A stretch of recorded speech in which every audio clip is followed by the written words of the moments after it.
Bonjour tout le monde, j'espère que vous allez bien. Je suis ravie de vous retrouver aujourd'hui en vidéo pour vous présenter mes lectures d'avril. J'ai vraiment fait de très chouettes découvertes et je suis très contente de vous les présenter.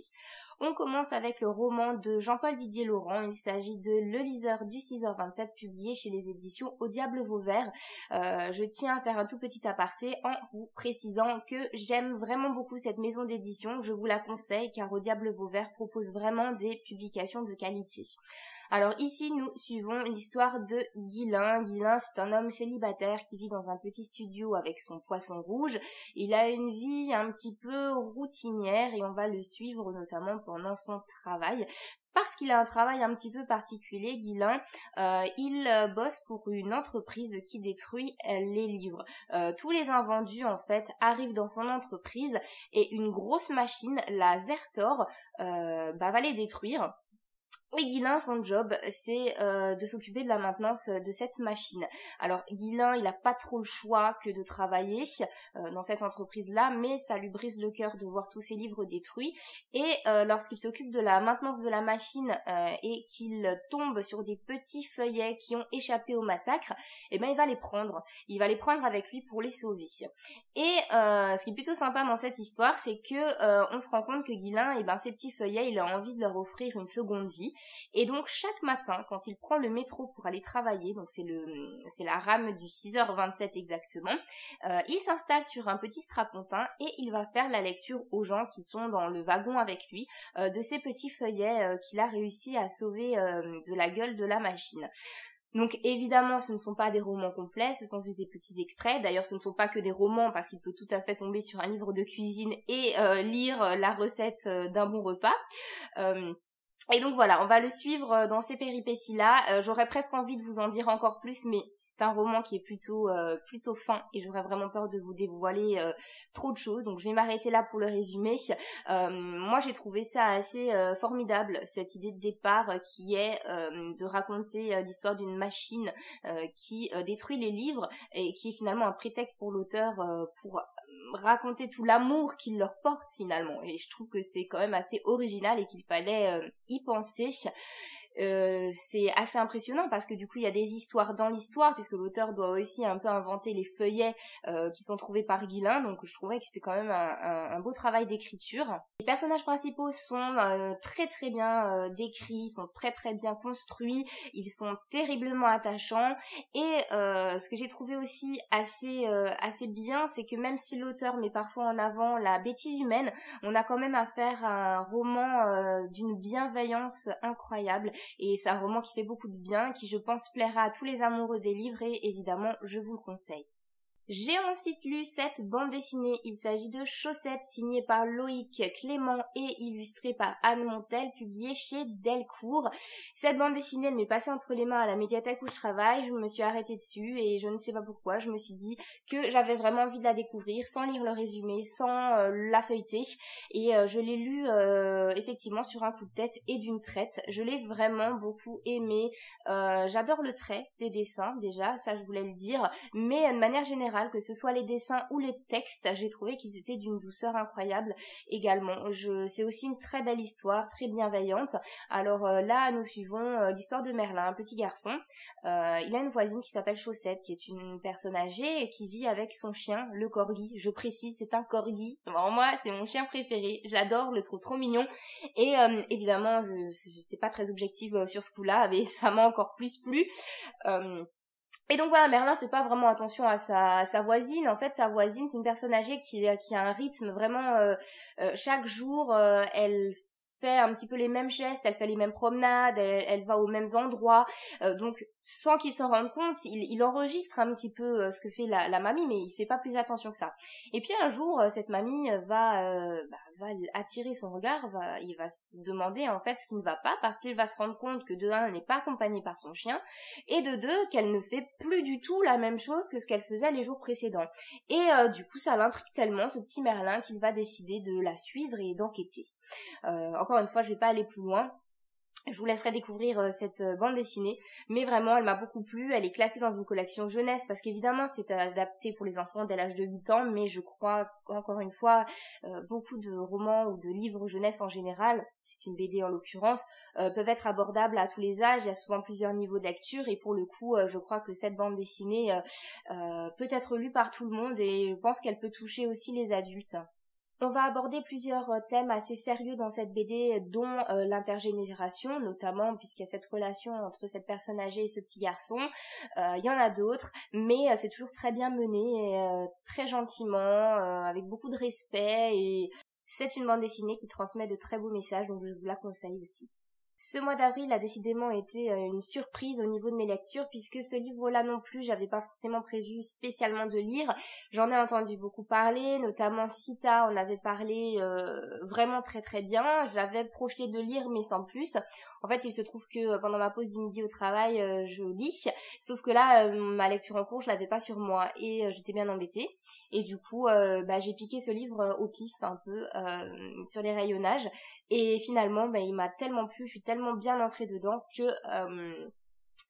je l'ai lu d'une traite. J'ai laissé l'autre lecture de côté et je me suis consacrée à celle-ci. Je trouve que du coup, ce livre porte vraiment bien son nom parce que j'ai vraiment eu la sensation qu'il était venu à moi et que c'est pas moi qui était venu à lui et il tombait vraiment à pic parce qu'il m'a fait beaucoup de bien.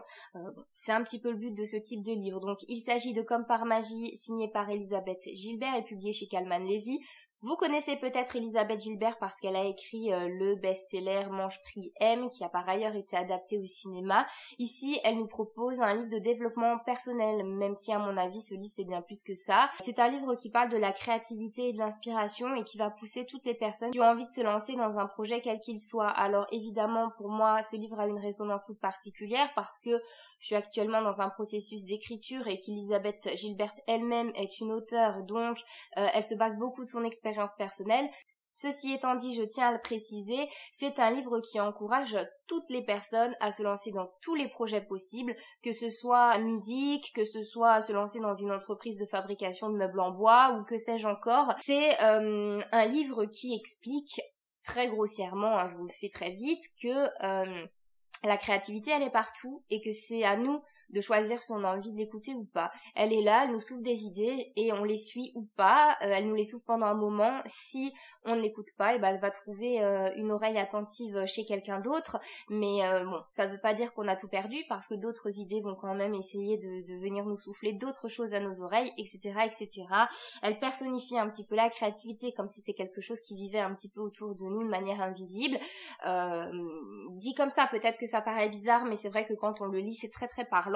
Et moi, j'ai envie d'y croire et j'ai trouvé que ce livre avait vraiment été un moteur pour moi, puisque j'étais déjà en train d'écrire avant de le lire, mais ça m'a permis d'y voir plus clair et c'est un livre qui m'a donné confiance. Je pense qu'il donne confiance de manière générale parce qu'on peut avoir envie de baisser les bras, quel que soit le projet qu'on décide de mener. C'est long, c'est pas toujours facile, il faut de la patience, de la persévérance. On peut avoir envie d'abandonner, on peut avoir l'impression qu'on ne verra jamais le bout et c'est un livre très motivant, donc vraiment si vous avez envie de vous lancer dans je ne sais quoi, je vous le conseille vraiment. Moi je l'ai tellement aimé que je sais que si j'ai l'occasion de tomber dessus en librairie, je l'achèterai, bon peut-être en poche pour le coup, mais je me dis que c'est un livre que je pourrais relire de temps en temps pour me rappeler certaines choses. Je pense que ça fait pas de mal de lire ce genre de livre. Alors moi je suis pas du tout livre de développement personnel, non pas que je sois contre, mais en fait quand je les vois ils m'attirent toujours et je les emprunte et j'essaie de les lire, mais je sais pas, j'y arrive pas, je m'y retrouve pas et je suis toujours mieux à lire un roman. C'est toujours une priorité pour moi de lire de la fiction finalement et du coup les livres de développement personnel passent toujours à l'as. Mais celui-là vraiment on aurait cru qu'il était écrit pour moi et je pense qu'il est écrit pour beaucoup de monde et c'est le premier que je dévore et que je lis vraiment de bout en bout et vraiment merci Elisabeth Gilbert pour toute cette philosophie qui fait vraiment du bien, qui est très accessible, je tiens à le préciser et voilà, qui c'est très anecdotique aussi, elle raconte beaucoup son expérience, c'est très bien fait, donc je vous le conseille. Pour finir, j'ai lu cette petite douceur, il s'agit de La petite boulangerie du bout du monde, écrit par Jenny Colgan et publié ici en version poche chez Pocket. Alors, nous suivons l'histoire de Polly. Polly, c'est une femme qui était bien installée au départ dans sa vie, elle était en couple depuis quelques années, elle avait monté son entreprise avec son conjoint, une entreprise dans la communication, le design, ils avaient des amis assez un bel appartement, beaucoup de sorties dans une grande ville, etc., etc. Malheureusement, leur entreprise va battre de l'aile, ça ne va plus fonctionner et ils vont être obligés d'arrêter, ils vont se retrouver endettés et toutes ces choses un peu négatives qui vont arriver à ce couple va avoir raison de lui puisque du coup Polly et son conjoint Chris décident de faire une pause. Polly, elle se retrouve sans rien parce que son appartement du coup est pris, enfin ils sont vraiment endettés, donc c'est vraiment la dèche.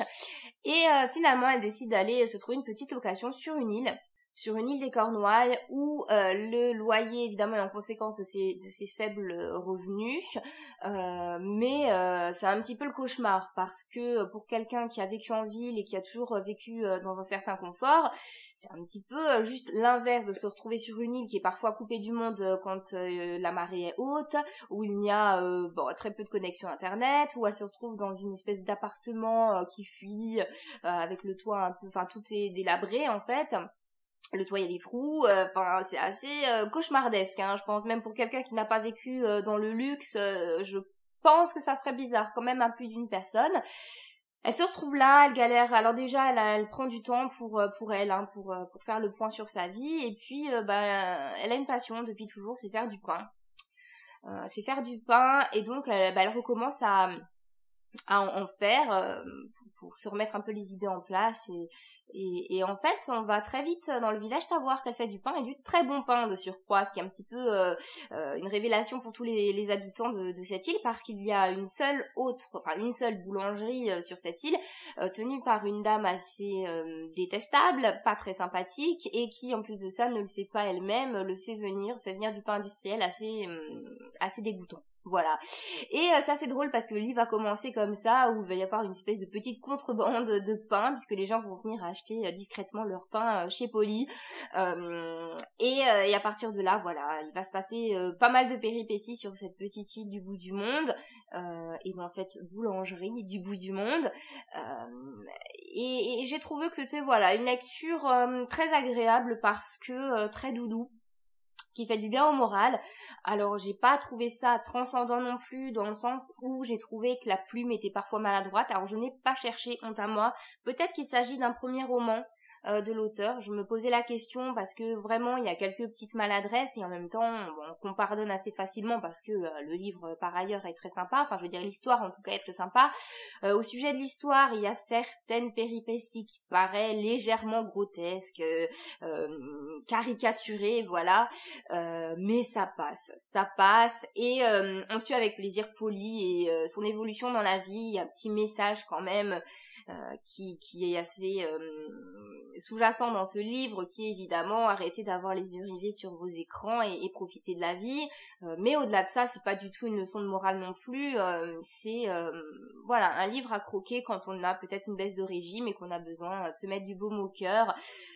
J'ai lu ce livre en ignorant totalement qu'il y avait une suite. Il y a 2 autres livres qui sont sortis. Alors je ne sais pas du tout si j'aurai l'occasion de les lire ou pas, peut-être que j'aurai envie, peut-être que ma curiosité me poussera à les lire, mais en attendant je souhaitais quand même vous signaler, au cas où je vous aurais donné envie de découvrir, que ce livre se termine sur une vraie fin. Il se suffit à lui-même, donc c'est quand même une bonne chose. Après je pense que comme on s'attache quand même assez facilement au personnage de ce livre, on peut avoir envie de lire d'autres livres où ils sont mis en scène. Donc voilà, j'exclus pas effectivement de lire la suite, mais on verra bien, je ne suis pas pressée. C'en est tout pour mes lectures du mois d'avril. J'espère que cette vidéo vous a plu et vous a peut-être donné des idées de lecture pour les semaines à venir. Comme d'habitude, n'hésitez pas à mettre en commentaire quelles sont vos lectures du moment. Je vous fais plein de gros bisous et je vous dis à très vite. Bonne lecture!